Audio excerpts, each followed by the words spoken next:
Thank you, Provost Elrod. And good afternoon, class of 2018, and congratulations. You all look great out there this afternoon, even though it's a little hot and humid. My 90-year-old father suggested to me that if it was a nice, hot, sunny day, I should take credit for it for bringing it with me from Phoenix, Arizona. But I don't think I want to take credit for this humidity and this heat today. I'm honored to be here to take part in your graduation experience. I would like to recognize Chancellor Copper, in addition to Provost Elrod, the administration, your college deans, and the faculty and staff for their commitment to the high-quality educational experience that you found here at UW-Whitewater. And in particular, I would like to thank Chancellor Copper for inviting me to be speaker today. I do remember graduating from here 36 years ago in 1982, and the cautious confidence I had in how well the university had prepared me to succeed and prosper in my new beginning. And I'm sure many of you feel that way too today. As you know, last month marked the 150th anniversary of the founding of UW-Whitewater. My wife, Natalie, who is here today, thanks honey, joined me last month also for the university's Purple and White Gala, along with more than 300 other university supporters, to celebrate this amazing accomplishment, 150 years of existence. When you think about it, there's not too many companies out there that have survived over 150 years. To name a couple that you might recognize, though, you probably would recognize Pabst, I would think, maybe. How about Jim Beam, for some of you? And then I think some of your seatmates may be hoping that you would recognize the name Colgate. So anyway. Others include Citicorp, J.P. Morgan, and UW-Whitewater joins that distinguished list. Hopefully you're as proud of its sustained excellence as I am. So I want to talk a little bit about the past, the present, and the future, and then offer up 5, I think, key principles that I feel would be important for you to commit to have a prosperous life going forward. But first, compared to today, I think you will agree it was somewhat primitive 150 years ago. So let's take a minute to reflect back to 1868, compare it to today, and then I'd like to challenge your imagination a bit on what you think it might be like 150 years from now in 2168. In 1868, the average life expectancy was only about 40 years old due to primarily high infant mortality rates back then. The leading causes of death included mumps, measles, rubella, diphtheria, all of which are now cured and they have childhood immunizations for. As a result, today, 150 years later, the average life expectancy now is about 80 years old. Assuming that the leading causes of death, cancer, heart disease, and respiratory illnesses of today are cured in the near future, what might the life expectancy be of someone in 2168? Could it double again to 160 years? What will be the implications of people living longer on the world's population? In 1868, the world's population was just 1.3 billion people. Today, it's about 7.5 billion people. In 2168, some scientists say it'll be around 12 to 14 billion people, but that the world's food supply can only support about 10 billion people on planet Earth. So what will happen with the other 2 to 4 billion people that might be living then? How will that work out? So where and how might people be living and surviving in 2168? Well, certainly in 1868, transportation and residential living was pretty primitive, riding around on a horse and buggy or living in houses without a sewer system or toilets like we know them today. We all take them for granted. And travel in 2168, what will that be like? Well, today, Uber and others are working on flying automobiles. Elon Musk's SpaceX project and Richard Branson's Virgin Galactic are testing rockets to carry humans to space and back. Will trips to the moon or even Mars be commonplace by 2168? We've all seen the futuristic movies with humans living in communities under domes on the moon and planet Mars. Might that be a reality in 150 years?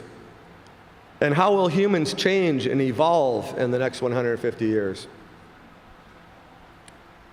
In a book by Ray Kurzweil, a Google executive, written in 1999, he describes the speed of time, arguing that humankind is entering a period of exponential evolution, and that the entity that evolves will not be the human we now know, but a mix of machine and mammal. He calls them the spiritual machines. Can you imagine a future where humans receive neural implants that essentially increases their abilities and to learn and to communicate, and increases how fast they can have their intelligence grow? He believes that by the end of this century, the concept of life expectancy will no longer be a viable term, because these evolving spiritual machines may be able to sustain life without a limit. With recent advances in artificial intelligence and robotics, combined with the advances in genetic research and understanding of DNA, Kurzweil's spiritual machines seem less like fiction and more like the future. In 1937, Napoleon Hill wrote his famous book, Think and Grow Rich, and one of the quotes he says in it, "Whatever the mind can conceive and believe, it can achieve." And it would very truly seem that way today.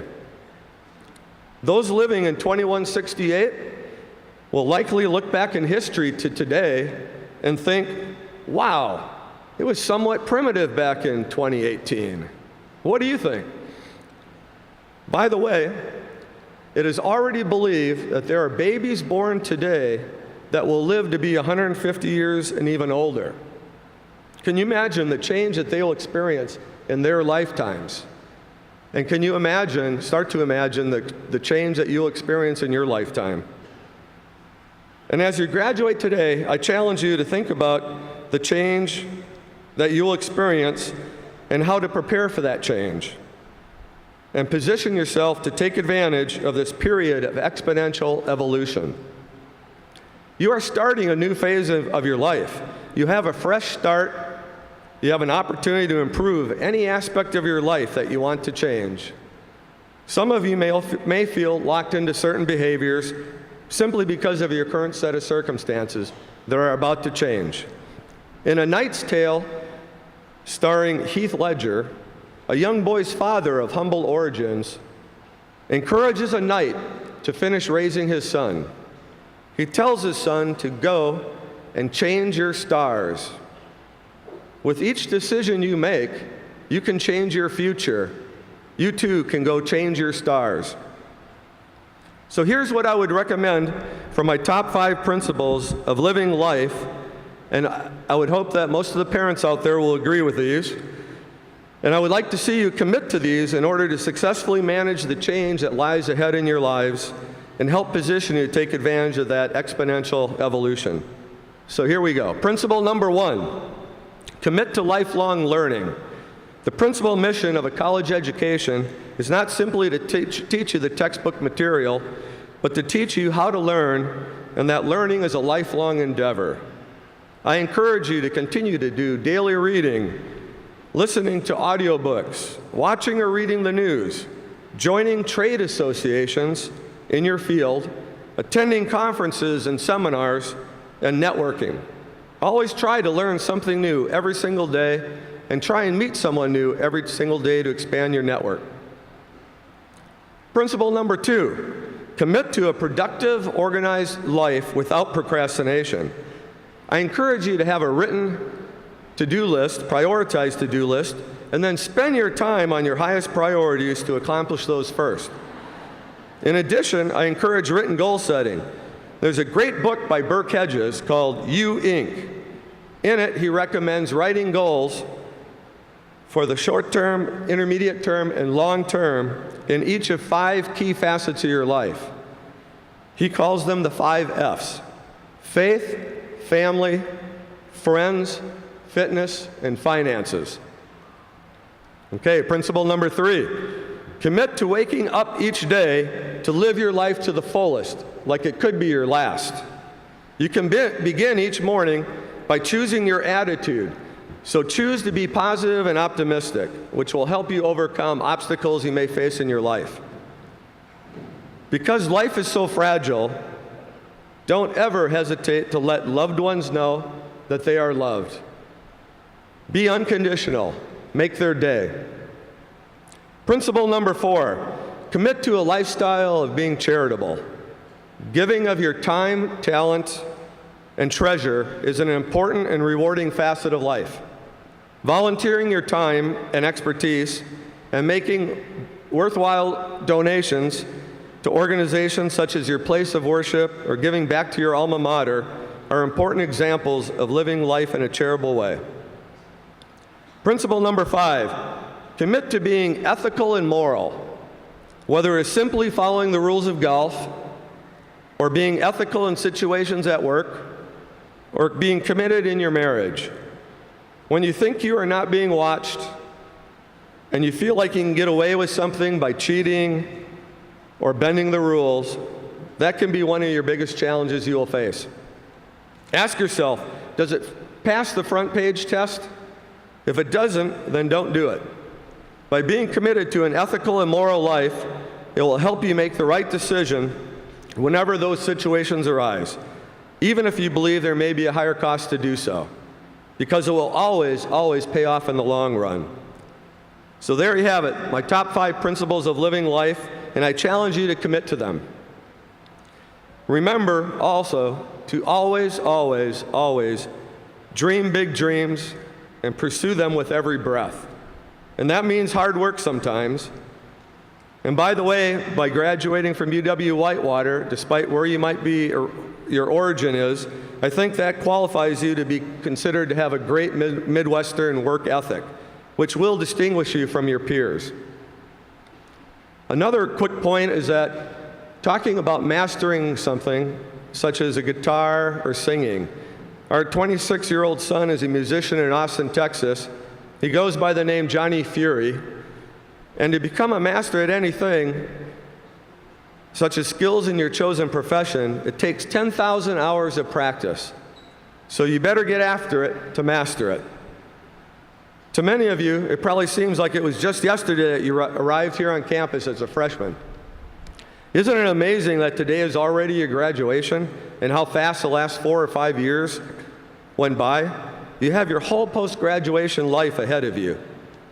So work hard to make your mark. Life will move forward faster than you can imagine. So live life with no regrets and do have some fun along the way. As I wrap this up, I want to leave you with a final thought. Paraphrasing from Longfellow's Psalm of Life, lives of great ones all remind us we can make our lives sublime, and departing, leave behind us footprints in the sands of time. Thank you for being great listeners. God bless you all. And again, congratulations, class of 2018. Go get them, fellow Warhawks. Go get them. Thank you.